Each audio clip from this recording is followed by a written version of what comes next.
Probably should talk a little bit about the hoe that I'm doing, because I'm not doing a very good job of it. With this fencing here, I really don't have to. What I've been working on with this horse, usually more at the walk and the trot than the lope, because we don't lope that much, but you want to signal your horse that you're about to do something. If you're using a loop rein like a Makade, you just grab the center, form an eyelet with your hands like this, and pull that up. Boy, he is not going to miss that signal. Now you don't have to pull it tight, because he's going to feel it. Then it signals him you're about to do something. So that's the way I've been doing this. I'll show that to you here. I'll just back him a little bit, and we'll come right back at the camera, and then I'll just hoe him in that manner.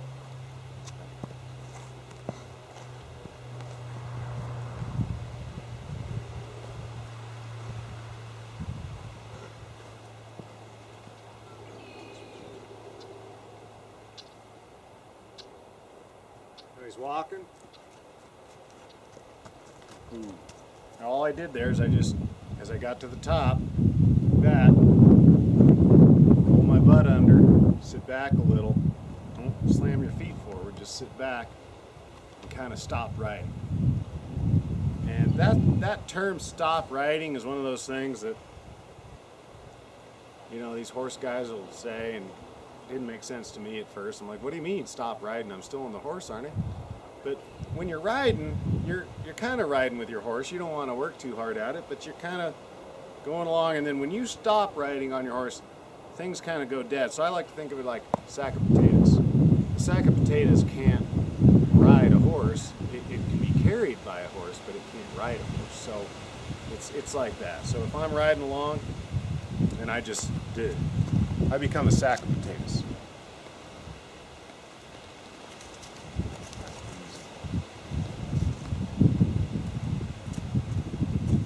The other thing I should talk about a little bit is backing and side passing. You'll see a little bit of that on this video, but I think a lot of hours on the back of your horse to build trust before you start doing some of these things is really helpful, or at least working those things in amongst a lot of other riding, because horses hate having their mouth pulled on, and those of us that aren't real pros on horses tend to pull too much on their mouths. Now, if I want to back him, I need to signal without just jerking on the reins, and I use my pinkies to kind of feather back, and then there's a rhythm to it. I want to get the right leg, the right front back, and then the left, and then the right, and then the left, and then the right. See, I'm communicating right down to those feet through the reins, but as softly as I can.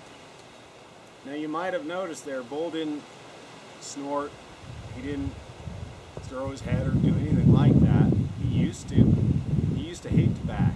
But we built a level of trust and communication to where now he's okay with it.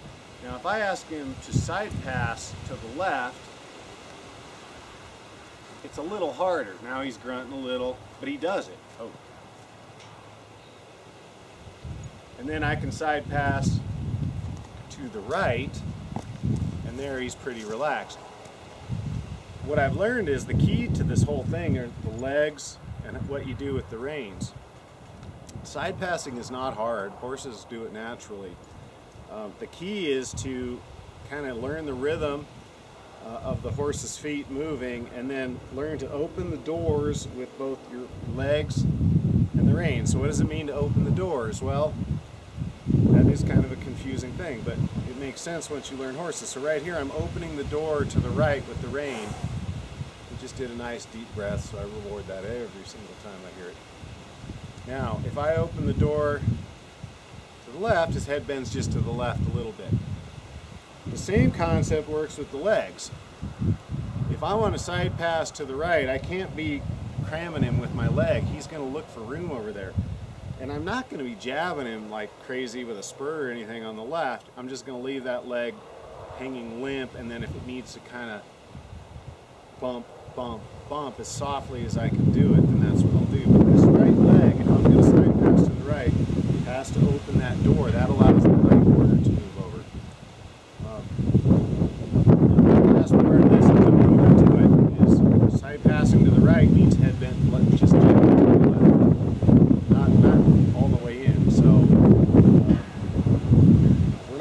position here to side pass to the right again, so let me just kind of show you. I'm going to just get his attention, bring the head to the left. I'm going to open both doors, or to the right, and I'm going to open both doors to the left, and there he goes.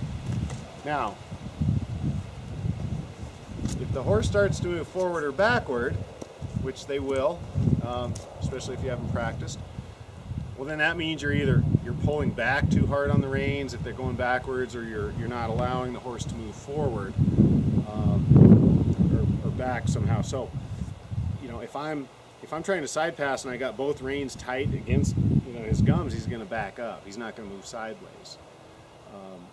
So you have to allow that to go forward. Now, if he starts to move forward too far, then you're either providing too much forward motion with your legs, or you're not holding back hard enough with one of the reins. So I wish this were easier to explain. You know, until you're on a horse doing it, it's really hard to just appreciate what it's almost an art, and I think that's why it's so hard for people to grasp sometime until they spend a lot of time up in the saddle.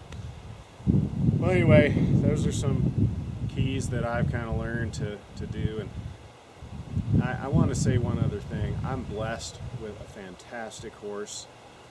This guy, he's 10 years old, and if you care at all about bloodlines, he comes out of Pepe Sankei, that line of blood, and he has lineage back to a racehorse, famous racehorse named Dash for Cash. And he's got a lot of thoroughbred in him, but he tends to act very much like a quarter horse until I get him running.